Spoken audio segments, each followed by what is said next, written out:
Loneliness.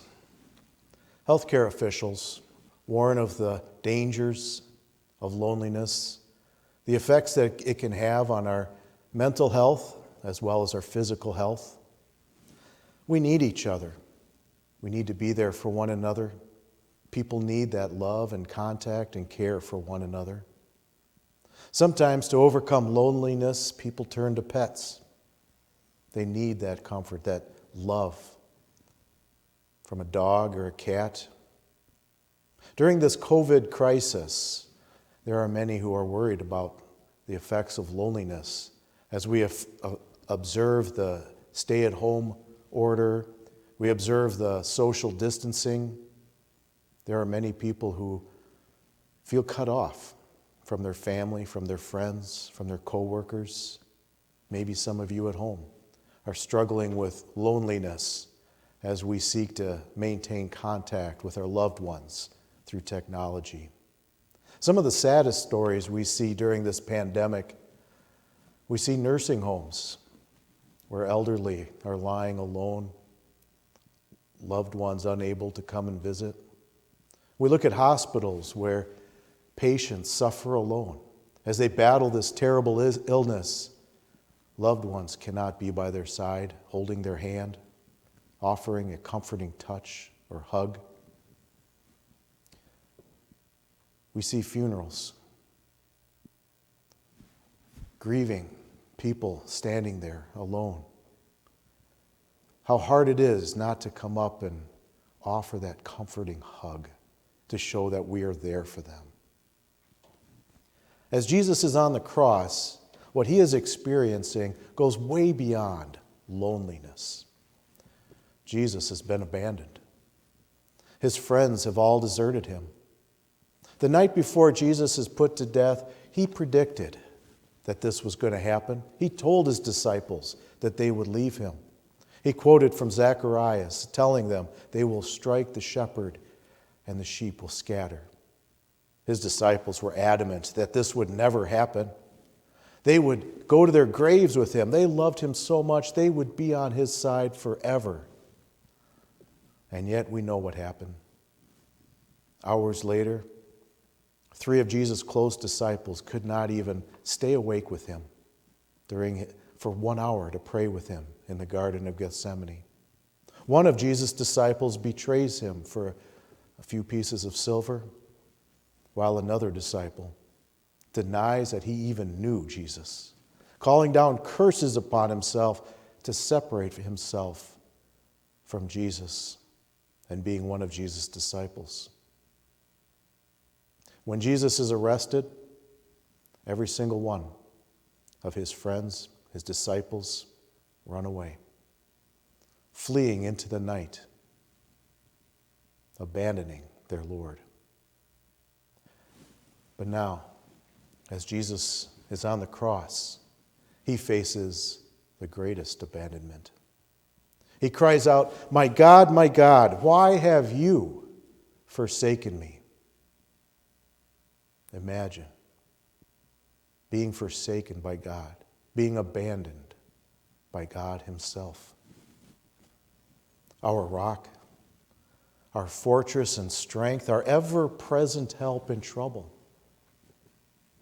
Time after time throughout history, people would call upon God for help, and he would come and rescue them.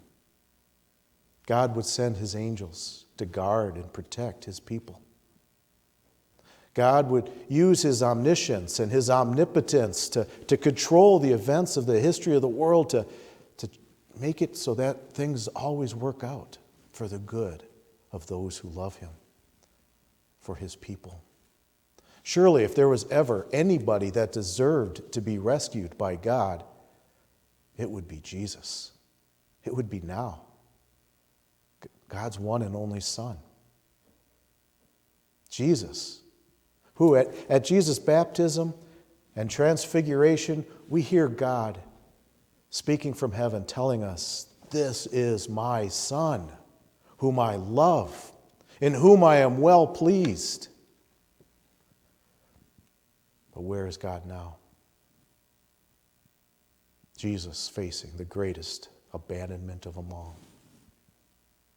Where is the Father of Jesus as he hangs on that cross? God remains silent. God has turned his back on his only begotten Son, as if to tell the world, this is how much I love you. This is the extent to which I am willing to go to have you saved.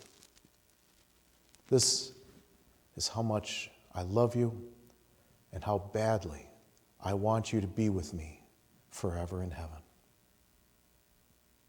As a parent, I can't fathom that kind of love. As a father, I can't imagine looking down from heaven and seeing your one and only Son on that cross, watching your Son being beaten and mocked and ridiculed, having the power to stop it and rescue, and deciding no. I mean, if one person would have spit in my son's face, that would have been enough to say, no, these people aren't worth it. You're coming back with me to heaven. But God remained silent. God left him alone on that cross. His Son, his only Son.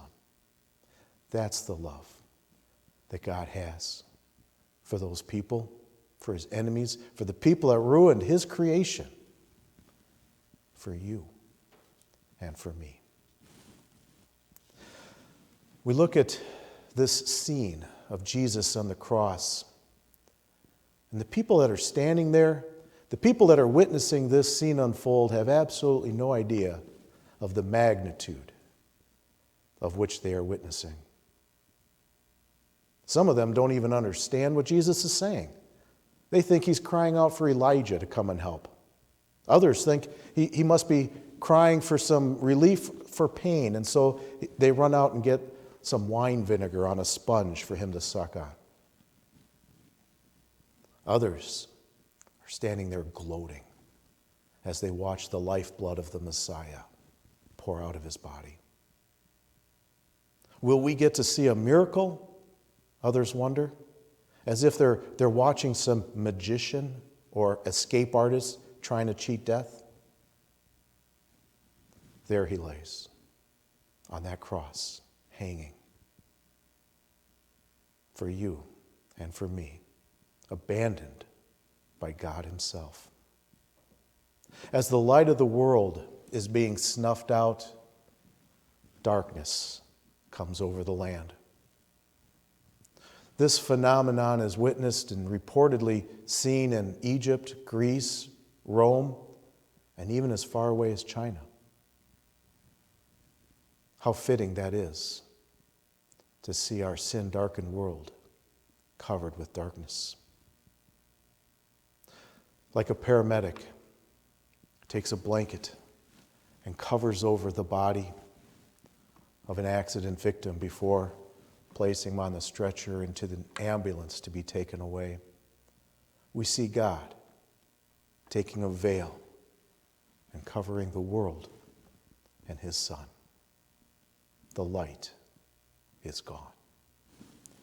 We read from Matthew 27, beginning with verse 45. From the 6th hour until the 9th hour, darkness came over all the land. About the 9th hour, Jesus cried out in a loud voice, Eloi, Eloi, lama sabachthani, which means, my God, why have you forsaken me? When some of those standing there heard this, they said, he's calling Elijah. Immediately one of them ran and got a sponge. He filled it with wine vinegar, put it on a stick, and offered it to Jesus to drink. The rest said, now leave him alone. Let's see if Elijah comes to save him. This is the word of the Lord.